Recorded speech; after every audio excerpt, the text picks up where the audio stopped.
Ilang beses na akong nagpaalam, pero di ko pala talaga kaya ang lumisan. Marami na akong dahilan para umalis, pero mas pinili ko ang manatili kahit may kaakibat na sakit. Hayaan mo lang muna akong manatili. Hayaan mo muna akong mapagod at maubos. Baka sakaling sumuko rin.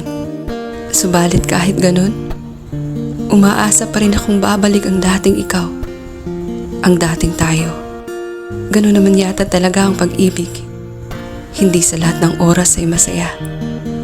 Hindi sa lahat ng pagkakataon ay mahal ang isa't isa. Kaya't dito lang ako. Tutuparin ko ang pangako kong sasamahan kita at uunawahin kahit sa mga panahong ang hirap mo nang mahalin. Pero sana, habang binubuko ang tayo, huwag mo namang wasakin ang ako. Hindi ako kasing tibay, gaya ng inaakala mo. Nagiging malakas lang ako dahil merong ikaw. Kaya, maari ba, ayusin na lang natin kaysa tapusin ang lahat at maging isa na lang, alaala.